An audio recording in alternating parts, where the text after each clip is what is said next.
सोचिए, दुनिया की सबसे बड़ी इकोनॉमी आपके सबसे जरूरी सामान पर 50% का टैरिफ लगा दे, क्या होगा? जाहिर है, बाजार में तो तूफान आ जाएगा, राइट?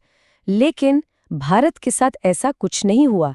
तो आज हम इसी कहानी को, इसी हैरान करने वाले पैराडॉक्स को समझने वाले हैं कि इतना बड़ा झटका लगने के बाद भी इंडियन मार्केट इतना शांत, इतना चिल कैसे रहा। 50%। ये कोई छोटा मोटा नंबर नहीं है। अगस्त 2025 में भारतीय सामानों पर जो टोटल अमेरिकी टैरिफ था, वो इसी चौंकाने वाले आंकड़े तक पहुंच गया था। तो सवाल ये है कि ये 50% बना कैसे? देखिए, पहले से ही 25% टैरिफ तो लगा हुआ था, और उसके ऊपर रूस के तेल पर भारत की जो पॉलिसी थी, उसकी वजह से एक और 25% का अतिरिक्त टैरिफ लगा दिया गया। मतलब ये साफ साफ एक दंडात्मक उपाय था। और इसका असर कहाँ पड़ा? भारत के सबसे जरूरी एक्सपोर्ट सेक्टर्स पर। टेक्सटाइल, जेम्स एंड ज्वेलरी से लेकर केमिकल्स तक कई बड़ी इंडस्ट्रीज इसकी सीधी चपेट में आ गई।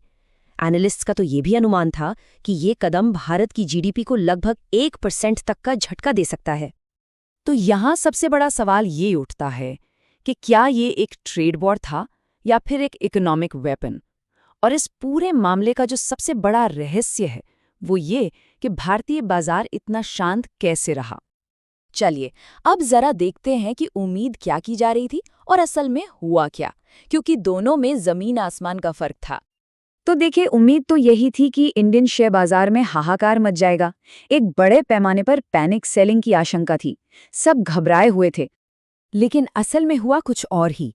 जहां चीन और वियतनाम जैसे बाजारों में बड़ी गिरावट देखने को मिली, वहीं भारतीय बाजार पर इसका असर आप कह सकते हैं ना के बराबर था। हाँ, आईटी और बैंकिंग जैसे कुछ सेक्टर्स में थोड़ी बहुत गिरावट जरूर आई, पर सेंसेक्स और निफ्टी, उन्होंने तो सबको हैरान कर दिया।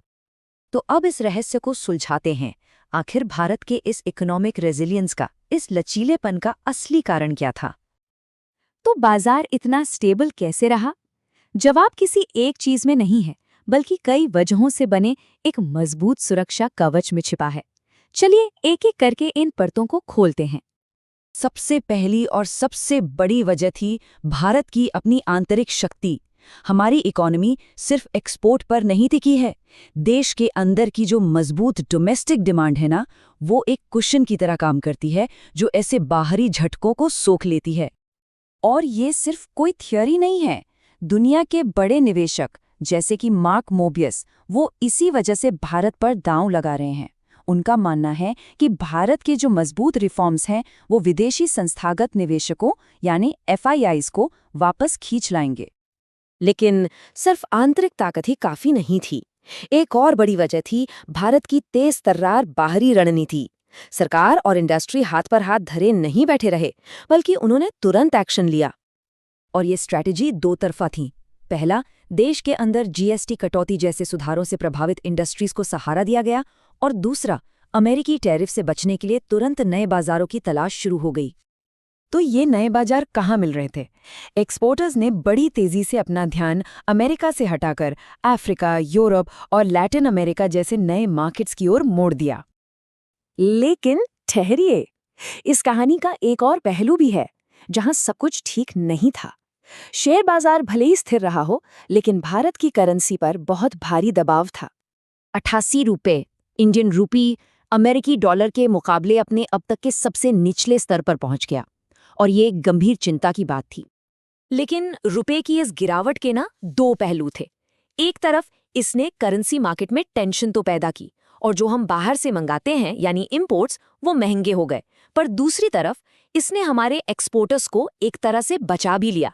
देखिए, कमजोर रुपए का मतलब ये हुआ कि हमारा सामान विदेशी खरीदारों के लिए सस्ता हो गया, तो इससे वो कॉम्पिटिटिव बने रहे। तो अब तस्वीर साफ है, शेयर बाजार भले ही संभल गया हो, लेकिन आरबीआई के सामने बड़ी चुनौतियां थीं। फॉरेक्स को कैसे स्थिर किया जाए, देश से बाहर जाते पैसे को कैसे रोका जाए, और बढ़ते ट्रेड डेफिसिट को कैसे संभाला जाए।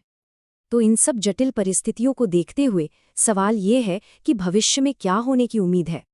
तो सबसे बड़ा सवाल यही बचता है, क्या बाजारों का ये बदलाव भारत को लंबे समय में फायदा पहुंचाएगा और अमेरिका जैसे बाजारों पर उसकी निर्भरता कम करेगा, या फिर ये लचीलापन सिर्फ एक अस्थायी राहत है और असली परीक्षा अभी बाकी है। इसका जवाब ही भारत की आने वाली आर्थिक दिशा तय करेगा।